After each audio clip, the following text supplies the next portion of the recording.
child, listen. Hammaga assalomu alaykum. Bugun mana 103-topik imtihoni.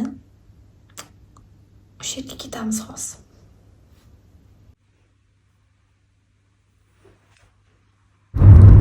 Вообще-то bu yilgi 2025-yilgi oxirgi topik imtihoni. 103-topik imtihon bo'lyapti hozir. Undan keyin yanvarda registratsiya ochiladi deyishyapti. Aprel, mayga imtihon bo'ladi. Ertalabda zavtrak qilish ulgurmadim. Non bilan kofe. Mana bu yetib keldim. Ko'rib turgan. Chegirmamgacha tashiyman.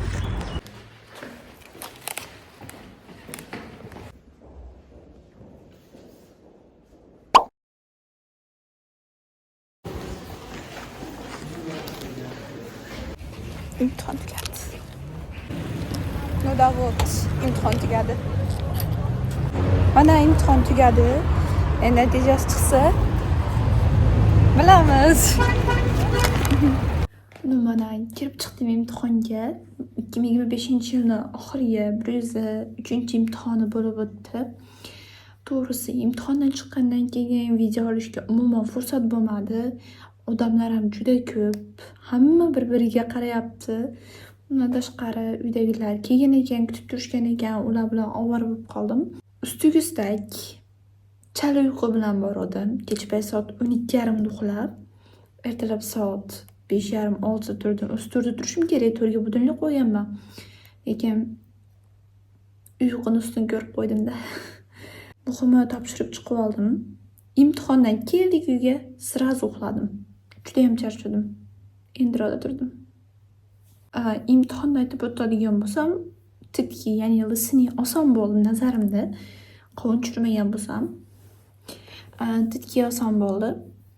Writingda, ya'ni sigidan doim mashq qilib kelganim, doim yaxshi ball oladiganim qiyin tushib turibdi-yu. Shunisi alam qildi. Umuman yozib ko'rmagan strukturam tushdi, lekin amalladim. 300 tagacha bo'g'in yozish kerak edi. 250 dan zo'rg'a oshirdim. Undan tashqari 51-52 sigilar ham ko'nglimdagidek tushdi. Yaxshi tushdi, unaqa qiyin emas. 54 sigida o'tmaganman, lekin bir bolalarda yozib chiqdim. Berib qoladi baribir bu. Haligi noumid shayton. Ilkida gapiradigan bo'lsam, ilkida qiyin bo'ldi. Qiyin bo'ldi ilkida. Doimgidek o'zi, chunki lug'at ba'zan baribir yetmasligini bilaman. Oddiy qaranglar-da, oddiy bitta tayin hada degan, ya'ni har xil degan so'zni eslolmay o'tiribman writing yozayotganimda. Aynan tayhan, siriki deb yozmoqchi edim. Tarin siriki deb yozib chiqibman. Chiqqandan keyin shuni miyamga tepib qoldi. Shunaqa narsa bor. O'qituvchimiz ham biz bilan teng kiradi imtihonga, faqat Koreyadan kiradi. Hamma savollarda esda qoladi-da, o'qituvchimiz belgilab chiqqanlarni yozadi keyin kanalga. Ilkini 2-3 savolida nirago degan grammatika qo'yish kerak edi. Men ashuni qo'ydim. Undan keyin to'xtab tur, mana tomon boshqa zamon turibdi-yu. Doni bo'sachi deb o'ylan, doni shu edi gan degan ma'noni beradi-da. Mana shu bo'sachi deb turib, qovun tushirib yana nimani titlni korrektorda o'chirib turib, shu donini belgilab chiqibman. Nirago ekanda o'zi. Alam qilyapti.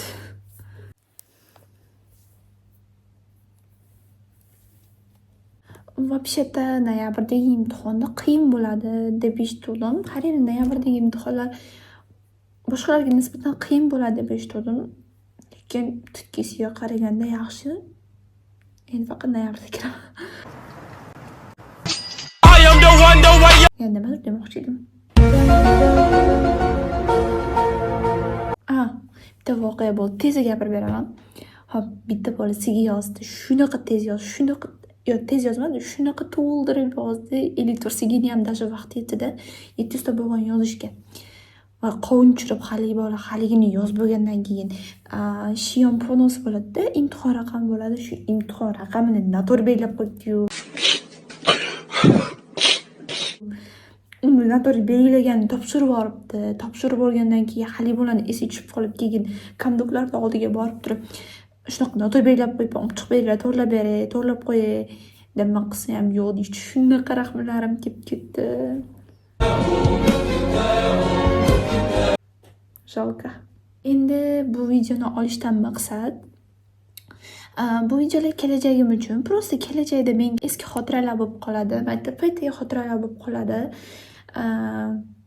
Plus qo'shimchasiga ertadan keyin topshiradigan universitetni yo'nalishiga ham to'g'ri keladi bu narsa.